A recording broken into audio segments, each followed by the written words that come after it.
Coach, please give us a brief opening statement and then we'll go right to questions. Yeah, I thought it was a great game, high-level game. The game got away from us, I think, at the end of the first half. We had a pretty good working margin. We got off to a great start and had a great working margin, and then to be down one at half.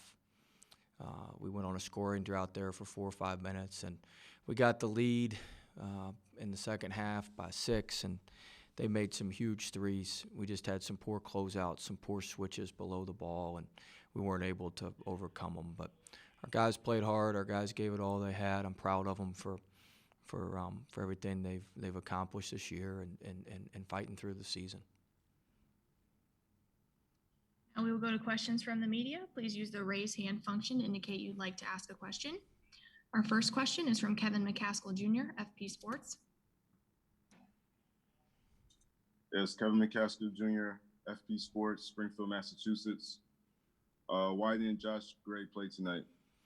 Well, we just felt like we needed to keep the floor spaced, and having Days in there, and Days didn't get in a ton of foul trouble till the end. And Dickinson didn't hurt us as bad as we were expecting down there. Our doubles were pretty good, so just was in the flow of the game. It wasn't one of those games where we felt like we needed him right now. Can I ask one follow-up? He's like a real big energy guy, though. He can give you a lot on the offensive rebounding. Just note you didn't have any thought to play him tonight? No, we thought maybe going into the game we were going to play him, but just with the flow of the game, it didn't work out that way. Our next question is from Michael Cobble, WBRZ TV. Will, you mentioned it, just the game getting away from you. Do you think it was a little bit of, running out of gas? Y'all played so well in the first half, and the inability to sustain it, and then their ability to, I guess, affect shots at the rim also seemed to, let y'all settle for some perimeter shots. Yeah, I think we played two guys 40 minutes. I thought their run coincided with us having those guys out there a long time at the end of the first half. And then, in the second half, we kind of ran out of gas the last 10 minutes. So I do think probably that had something to do with it. Next question is from Glenn West. Hey, Will, Glenn West with LSU Country here. Just, talk about Javante's game. I mean, he really seemed to carry you guys in that second half. And even when you got down a little bit, he just really seemed to be a force for you guys throughout the entire night. Just talk about, his performance and, just how he's able to keep you guys in the game there. Yeah, I mean, he stepped up and played great. I mean, he was tremendous, especially in the second half. He made plays. I think he had 6-7 assists, 1 turnover. He did a great job controlling the game, controlling our team, and he was phenomenal. So, very proud of him, and he just capped off a great season. Next question is from Sheldon Mickles. Hey, Will, you mentioned the game got away at the end of the first half, but in the second half you kind of regrouped. You had a 6-point lead. What about 15 and a half minutes ago? What happened in those next 10 minutes that kind of got away from you there? Well, we just couldn't we couldn't string together enough stops we could just never string together enough stops to make a run and to make it to expand our lead. We could never get the lead above 10 in the first half. Second half, after we got the 6-point lead, we gave up a couple threes. We missed a floater in the lane. We could never sustain what we were doing. Next question is from Scott Rabelais, the Baton Rouge Advocate. Well, people said Michigan looked a little vulnerable, maybe because they were missing Livers, one of their best players, but they outscored you 26-2 off the bench. Is that something that's kind of indicative of this game? Was that something you were worried about, that they just come at you with a lot of players? Yeah, I mean, Shondi Brown's a great player. We knew that. And, they're a great team. They're a tremendous team. Coach Howard and their staff, their offensive execution, the way they move, the way they guard, they're a very, very good team. They're going to be an extremely tough out for anybody.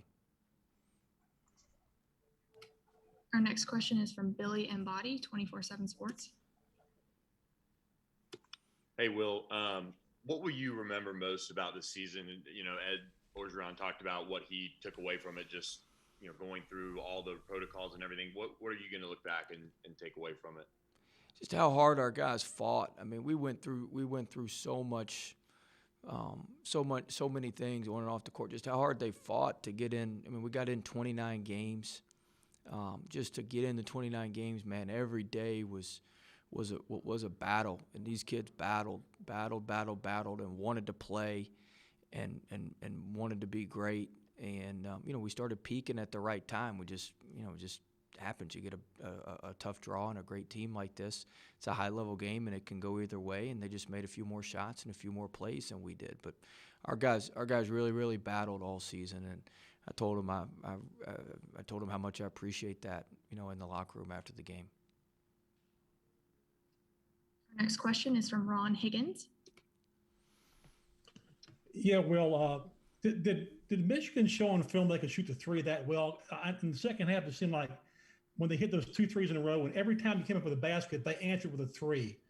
Did they show on film they could shoot the three ball that well? Well, yeah, they lead the Big Ten in three-point shooting. But, I mean, you can't take away everything, and we've kind of lived and died by giving up some threes all year. And, you know, we had to give something up to take away the points in the paint, to take away everything in the post, and that's what we did. But the threes they hit on the runs were really weren't inside-out threes. They were off the bounce threes, poor switch outs, things of that nature. So that was stuff that we can control that we didn't do a good enough job on. Our next question is from Sheldon Nichols. Hey, Will, it looks like y'all did a pretty good job on Dickinson in the first half. Looked like you frustrated him a little bit. Did you feel good about that matchup at halftime, that y'all had, you know, switched players a lot, defenders? Yeah, I thought we did a good job trapping him, confusing him down there, making him work.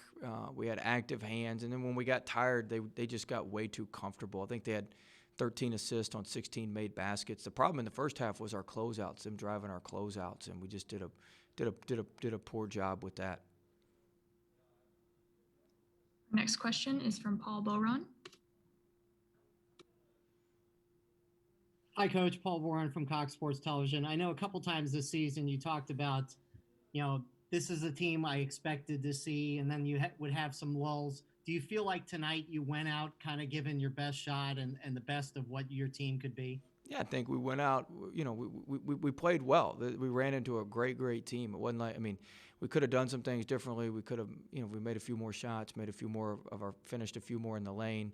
We had a few better switches defensively. We certainly could have won the game, but I can't fault our guys' effort and how hard they played, and we were prepared and ready to go. We couldn't sustain it for 40 minutes. Our final question is from Michael Cobble. Well, this is likely going to be the final game, obviously, that this group plays together, but for some of your star players, I guess just could you talk about the future of LSU basketball as you see it, and maybe some of the plans of how you start the process of moving forward?